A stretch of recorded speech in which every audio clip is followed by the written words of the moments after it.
ಜಿಲ್ಲಾಧ್ಯಕ್ಷರ ನೇಮಕ ವಿಚಾರಕ್ಕೆ ಸಂಬಂಧಪಟ್ಟಂತೆ ಸ್ಪಷ್ಟನೆ ಕೊಟ್ಟಿದ್ದಾರೆ ವಿಜಯೇಂದ್ರ ಅವರು. 23 ಜಿಲ್ಲೆಗಳ ಅಧ್ಯಕ್ಷರ ನೇಮಕದಲ್ಲಿ ನನ್ನ ಅಭಿಪ್ರಾಯವನ್ನು ನಿಲ್ಲೂ ಕೊಟ್ಟಿಲ್ಲ. 23 ಜಿಲ್ಲೆಗಳಿಗೆ ಅಧ್ಯಕ್ಷರ ನೇಮಕಾತಿ ವಿಚಾರ ಇತ್ತಲ್ಲಪ್ಪ, ನನ್ನ ಒಪಿನಿಯನ್ ನಾನು ಎಲ್ಲೂ ಹೇಳಿಯೇ ಇಲ್ಲ.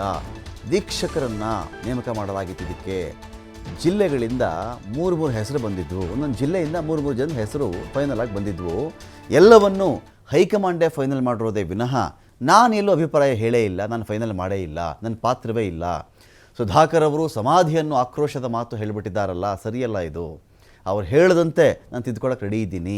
ಸಂಘಟನೆ ಮಾತ್ರ ಮಾಡ್ತಾ ಇದ್ದೀನಿ ನಾನು, ಅದು ಬಿಟ್ಟು ನನಗೆ ಬೇರೆ ಏನೂ ನಾನು ಮಾಡ್ತಾ ಇಲ್ಲ. ಇಲ್ಲಿ ಚಿಕ್ಕಬಳ್ಳಾಪುರಕ್ಕೆ ಅಧ್ಯಕ್ಷರಾಗಿರೋದು ಕೂಡ BJP ಅವರೇ, ಅವರ ಸಂಬಂಧಿಕರೇ ಅಧ್ಯಕ್ಷರಾಗಿರೋದು. ಸುಧಾಕರ್ ಅವರ ಸಂಬಂಧಿನೇ ಅಧ್ಯಕ್ಷರಾಗಿದ್ದಾರೆ ಅಲ್ಲಿ.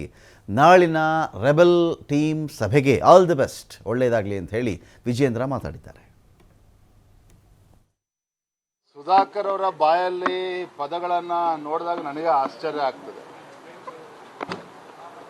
ಚುನಾವಣೆ ಪ್ರಕ್ರಿಯೆ ಯಾವ ರೀತಿ ನಡೆದಿದೆ, ಬಿಜೆಪಿಯ ಸಂಘಟನಾ ಪರ್ವ ಕಳೆದ 4-5 ತಿಂಗಳಿಂದ ನಿರಂತರವಾಗಿ ನಡ್ಕೊಂಡು ಬಂದ ಇದೆ.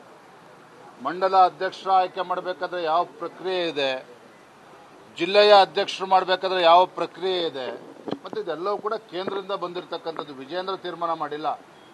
ಚಿಕ್ಕಬಳ್ಳಾಪುರ ಜಿಲ್ಲೆಗೆ ಸೀಮಿತವಾಗಿ ಹೇಳೋದಾದರೆ, ನಮ್ಮ ಚುನಾವಣೆಯ ರಿಟರ್ನಿಂಗ್ ಆಫೀಸರ್, ಕೋ ರಿಟರ್ನಿಂಗ್ ಆಫೀಸರ್ ಆ ಜಿಲ್ಲೆಗೆ ಭೇಟಿಯನ್ನು ಕೊಟ್ಟು ಎಲ್ಲ ಪ್ರಮುಖರ ಒಂದು ಅಭಿಪ್ರಾಯವನ್ನು ಪಡೆದುಕೊಂಡು 3 ಹೆಸರುಗಳನ್ನು ಆಯ್ಕೆ ಮಾಡಿ ರಾಜ್ಯಕ್ಕೆ ಕಳಿಸ್ಕೊಟ್ಟಿದ್ದಾರೆ. ಅವರು ಕಳಿಸ್ಕೊಟ್ಟಿರ್ತಕ್ಕಂಥ ಹೆಸರುಗಳನ್ನು ಯಥಾವತ್ತಾಗಿ ದೆಹಲಿಗೆ ಕಳಿಸ್ಕೊಟ್ಟಿದ್ದೇವೆ. ದೆಹಲಿಯಿಂದ ಬಂದ ನಂತರದಲ್ಲಿ ಆ ಚುನಾವಣಾ ಪ್ರಕ್ರಿಯೆ ಮುಗಿಸಿ ನಿನ್ನೆ ಹೆಸರು ಘೋಷಣೆ ಆಗಿದೆ. ಬಹುಶಃ ಮಾಹಿತಿಯ ಕೊರತೆಯಿಂದಾಗಿ ಸುಧಾಕರ್ ಅವರು ಈ ರೀತಿ ಮಾತನಾಡಿದ್ದಾರೆ. ನಾನು ಬೆಳಗ್ಗೆನೂ ಕೂಡ ಹೇಳಿದ್ದೇನೆ, ಸುಧಾಕರ್ ಮಾತನಾಡಿದ್ದಾರೆ ಅಂತೇಳಿ ನಾನು ಅವ್ರ ಬಗ್ಗೆ ಬೇಸರ ವ್ಯಕ್ತಪಡಿಸ್ತಾ ಇಲ್ಲ.